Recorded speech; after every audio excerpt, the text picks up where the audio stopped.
भादों का महीना, काली अंधियारी रात। कभी कभी रह रहकर हवा का तेज झोंका आता था और आकाश में रह रहकर बिजली भी कौंध जाती थी। रमेसर काका अपने घर से दूर घोटे पर मड़ई में लेटे हुए थे।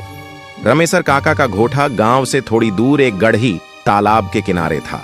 गढ़ी बहुत बड़ी नहीं थी, पर बरसात में लबालब भर जाती थी और इसमें इतने घास फूस उग आते थे कि डरावनी लगने लगती थी। इसी गढ़ी के किनारे आम के लगभग 5-7 मोटे मोटे पेड़ थे, दिन में जिनके नीचे चरवाहे गोटी या चिक्का कबड्डी खेला करते थे और मजदूर या गांव का कोई व्यक्ति जो खेत घूमने या खाद आदि डालने गया होता था आराम फरमाता था। धीरे धीरे रात ढल रही थी, पर हवा का तेज झोंका अब आंधी का रूप ले चला था। आम के पेड़ों के डालियों की टकराहट की डरावनी आवाज उस भयंकर रात में रमेसर काका की मड़ई में बंधी भैंस को भी डरा रही थी और भैंस डरी सहमी हुई रमेसर काका की बंसखटियां से चिपक कर खड़ी हो गई थी। रमेसर काका अचानक सोए सोए ही हट हट की रट लगाने लगे थे, पर भैंस अपनी जगह से बिना टस मस हुए सिहरी हुई हटने का नाम नहीं ले रही थी। रमेसर काका उठकर बैठ गए और बैठे बैठे ही भैंस के पेट पर हाथ फेरने लगे। भैंस भी अपनापन पाकर रमेसर काका से और सटकर खड़ी हो गई। रमेसर काका को लगा कि शायद भैंस को मच्छर लग रहे हैं, इसलिए बैठ नहीं रही है और बार बार पूंछ से शरीर को झाड़ रही है। वे खड़े हो गए और मड़ई के दरवाजे पर रखे धुआं रहे।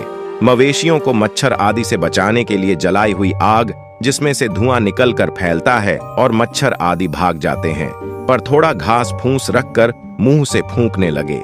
रमेसर काका फूंक मार मारकर आग तेज करने लगे और धुआं भी बढ़ने लगा। बार बार फूंक मारने से अचानक एक बार घास फूस जलने लगी और मड़ई में थोड़ा प्रकाश फैल गया। उस प्रकाश में अचानक रमेसर काका की नजर उनकी बंसखटियां पर पड़ी। अरे, उनको तो बंसखटियां पर एक औरत दिखाई दी। उसे देखते ही उनके पूरे शरीर में बिजली कौंध गई और इसके साथ ही आकाश में भी बिजली कड़की और एक तेज प्रकाश हुआ। रमेसर काका डरने वालों में से तो नहीं थे, पर पता नहीं क्यों उनको आज थोड़ा डर का आभास हुआ। पर उन्होंने हिम्मत करके आग को और तेज किया और उस पर सूखा पुआल रखकर पूरा अंजोर प्रकाश कर दिया।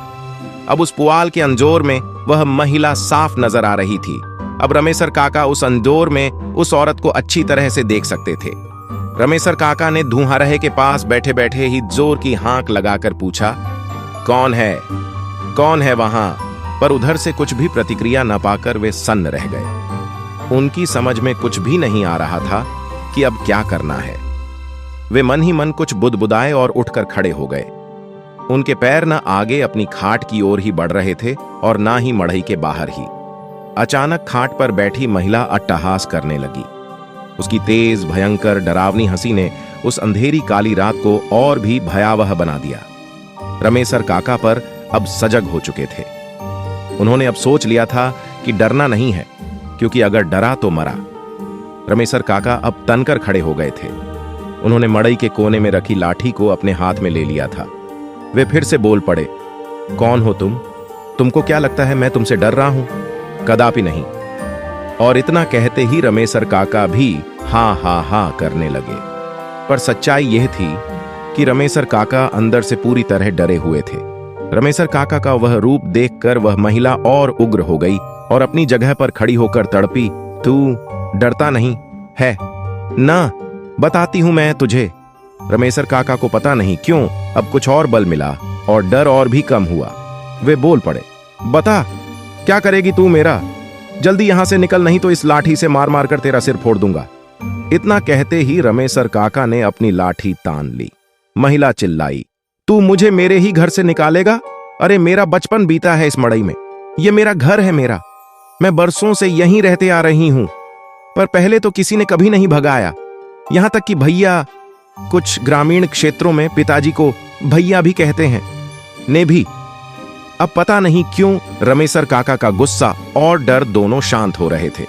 उनको अब लग रहा था कि उनके सामने जो महिला खड़ी है उसको वे जानते हैं, उसकी आवाज पहचानते हैं। रमेसर काका अब लाठी पर अपने शरीर को टिका दिए थे और दिमाग पर जोर डालकर यह सोचने की कोशिश करने लगे कि यह कौन है, और अगर पहचान की है तो यह चुड़ैल के रूप में भयंकर विकराल चेहरे वाली क्यों है?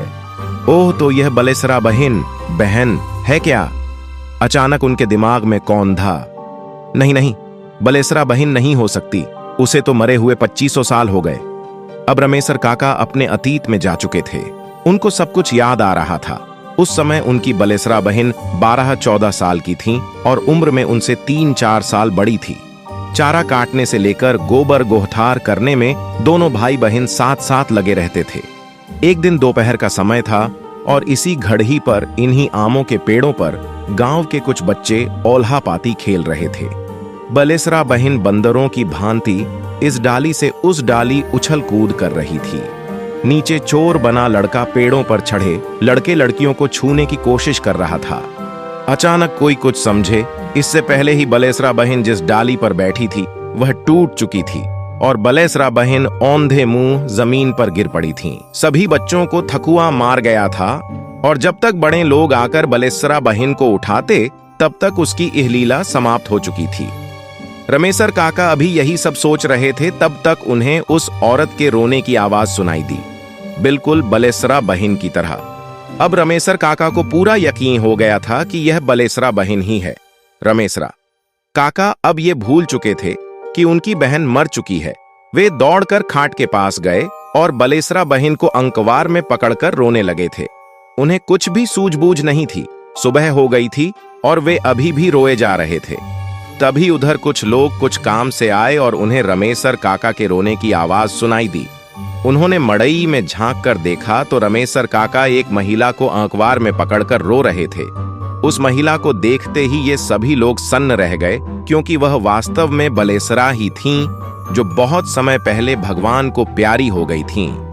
धीरे धीरे यह बात पूरे गांव में आग की तरह फैल गई और उस गढ़ही पर भीड़ लग गई। गांव के बुजुर्ग पंडित जी ने कहा कि दरअसल बलेसरा जब मरी तो वह बच्ची नहीं थी, उसकी अंतिम क्रिया करनी चाहिए थी, पर उसे बच्ची समझकर केवल दफना दिया गया था और अंतिम क्रिया नहीं किया गया था।